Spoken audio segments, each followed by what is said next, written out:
Thank you for joining us here in the Unique Northwest. I am Scott Leadingham, and today a very special guest. I am joined by Dr. Universe, or Dr. U for short. Thank you so very much for joining us today, Dr. U. Thanks for having me.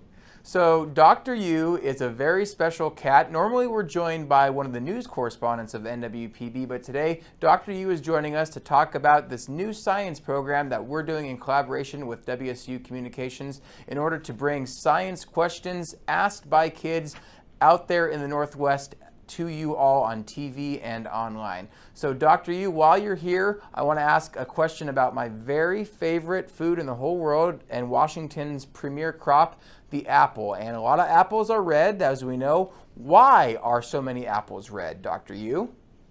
Well, you know, long before humans were buying apples at stores, bears scavenged for fruit in forests. And red is an attractive color to bears. It pops against green leaves. When bears see the fruit, they eat it, digest it, and then poop out the seeds. And those seeds fall into the soil and can grow into new generations of apple trees. That's really interesting. I had no idea that bears are involved in the process of making apples. But speaking of pollination and apples, a big pollinator around are bees. And I've always wondered, why are the hives, the honeycombs that bees make, why are they all in hexagon shapes, Dr. U? Well, hexagons are pretty useful shapes, Scott. The geometry of the hexagon uses the least amount of material to hold the most weight.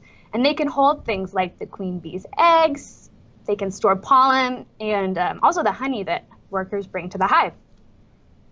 Interesting. All right. Well, thank you for letting us know about that. Okay, so another big topic that I'm sure everyone loves, especially with all the Jurassic Park movies out there, are the topic of dinosaurs. And a lot of kids have questions about dinosaurs as they're learning them in school. One thing that we always hear on like the movies like Jurassic Park is how the dinosaurs roar, how they're so loud.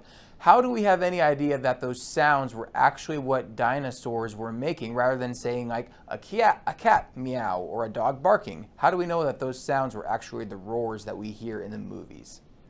You know, it's impossible to say for sure if they roared or not, since their voice boxes don't exactly get preserved as fossils. But scientists have some ideas about it, and some of the most recent ideas and investigations into dinosaur sounds have revealed that they might have cooed or boomed. And in fact, that sound may have been pretty similar to the ones that emus or ostriches make today. Interesting. Okay, so if other inquisitive kids out there in the Northwest, or all around the world for that matter, have questions for you, Dr. Universe, what's the best way of getting those questions asked so you might be able to answer them? That's a great question. You know, we're always looking for new questions, and kids can submit them at askdruniverse.wsu.edu. All right, so I'm sure all those kids out there who have their emails all reared up in school all the time on their iPads or other products that they use in school, they can ask that. That's askdruniverse at wsu.edu. Now let's stop talking just about what you might be able to answer, and let's show an example of one of the episodes that's going to start airing on September 10th on NWPB TV. That's a mouthful right there, I know. So here's one of the episodes that we're going to be seeing real soon on NWPB. Hey cool cats, I'm Dr. Universe, here to answer your baffling science questions. Like this one. Dear Dr. Universe, why don't plants get sunburns? That's a great observation. For as much time as plants spend outside, we don't see too many with a sunburn. Plants need sun to grow, but not too much sun. Since they can't move into the shade, put on a hat, or sunscreen, they have their own way of staying safe in the sun. They make their own kind of sunblock. Of course, it isn't much like the sunscreen you and I might use. Plants make their sunscreen out of a special combination of building blocks called molecules. They join together to make a compound and block out ultraviolet light from the sun. It's the kind of light that can cause damage to skin or other living tissues. The compound still allows other kinds of sunlight to come through. That way, the plant can live and grow without getting fried in the sun. Send me a science question of your own at askdruniverse.wsu.edu.